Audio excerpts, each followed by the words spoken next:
بسم اللہ الرحمن الرحیم۔ اللہ کے نام سے شروع جو بڑا مہربان اور نہایت رحم کرنے والا ہے۔ آج ہماری کہانی کا عنوان ہے جو کچھ میں کہوں تم بھی وہی کہنا، اللہ پہ یقین۔ یہ سعودی عرب کے ایک دارالحکومت ریاض شہر کا واقعہ ہے۔ ایک نیک خاتون رمضان المبارک کے مہینے میں ہر روز افطار سے پہلے تمام بچوں کو اکٹھا کرتی اور ان سے کہتی کہ جو کچھ میں کہوں اور کروں تم بھی وہی کہنا اور کرنا۔ پھر وہ دعا کے لیے ہاتھ اٹھاتی اور کہتی، یا الہی ہمیں اپنا گھر عطا کر جس کے آگے ایک نہر ہو۔ تمام بچے بھی ہاتھ اٹھاتے اور کہتے، یا الہی ہمیں اپنا گھر عطا کر جس کے آگے ایک نہر ہو۔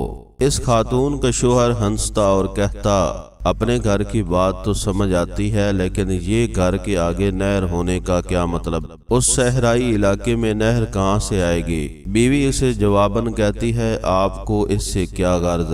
یہ ہمارا اور اللہ تعالیٰ کا معاملہ ہے، آپ بیچ میں مت آئیے۔ وہ رب تو کہتا ہے مجھ سے جو مانگو میں عطا کروں گا، ہم جو جی میں آئے گا مانگیں گے اور بار بار مانگیں گے۔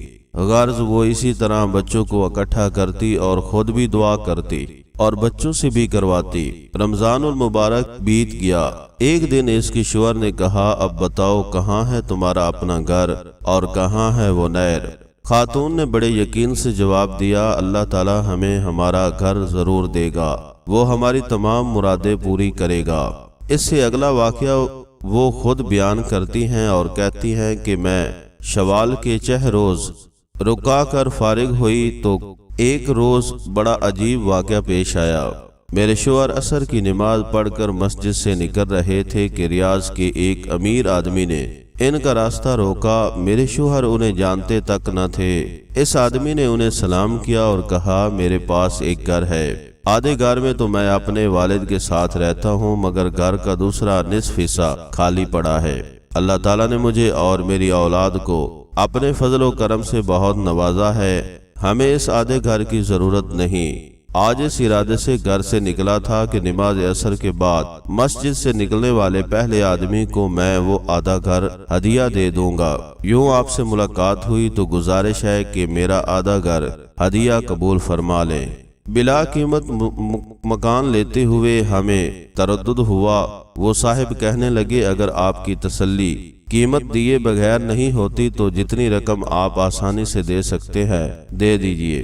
خیر ہم نے کچھ اپنے پاس اور کچھ ادھر ادھر سے جو رقم اکٹھی کی وہ کم و بیش 8000 ریال بن گئے۔ وہ رقم ہم نے اس آدمی کے حوالے کر دی۔ اب ہم اس آدھے مکان کے مالک بن گئے تھے۔ مکان ریاض شہر کے ایک ماڈرن علاقے میں واقع تھا۔ سچ ہے کہ جو انسان سچے دل سے اللہ تعالیٰ کو پکارتا ہے اللہ تعالیٰ بھی اس کی پکار ضرور سنتا ہے۔ لیکن ایک بات نے مجھے پریشان کر رکھا تھا، میں نے اللہ سے جو گھر مانگا تھا اس کے آگے نہر ہونی تھی۔ مکان تو مل گیا پر اس کے آگے نہر نہیں تھی۔ میں نے ایک عالم دین سے پوچھا کہ اللہ تعالیٰ تو فرماتا ہے کہ مجھ سے جو مانگو میں تمہیں عطا کروں گا۔ میں نے اللہ سے نہر کنارے گھر مانگا تھا، گھر تو مل گیا لیکن نہر نہیں ملی۔ ان عالم دین کو میری دعا اور میرے ایقان قبولیت پر بڑی حیرت ہوئی۔ انہوں نے دریافت کیا، اس وقت آپ کے گھر کے سامنے کیا ہے؟ میں نے کہا، اس وقت ہمارے گھر کے سامنے ایک خوبصورت مسجد ہے۔ عالم دین مسکرائے اور فرمایا، یہ نہر ہی تو ہے۔ پھر انہوں نے میرے سامنے یہ حدیث مبارکہ بیان کی۔ حدیث میں نبی کریم صلی اللہ علیہ وآلہ وسلم نے ایک صحابی سے فرمایا کہ آدمی کا گھر نہر کے کنارے ہو اور وہ اس میں روزانہ 5 مرتبہ غسل کرے تو کیا اس کے بدن پر میل کچیل رہے گی؟ صحابہ اکرام رضوان اللہ علیہ نے جواب دیا، نہیں یا رسول اللہ صلی اللہ علیہ وآلہ وسلم، اس کے بدن پر میل کچیل باقی نہیں رہے گا۔ فرمایا، یہی حال 5 نمازوں کا ہے، ان کے ذریعے اللہ تعالیٰ گناہوں کو مٹا ڈالتا ہے۔ میری آنکھوں سے خوشی اور تشکر کے آنسو روا تھے، بے شک میرے رب نے نہر کے سامنے گھر عطا کر دیا تھا۔ سبحان اللہ و بحمدہ، سبحان اللہ العظیم۔ Thanks for watching video.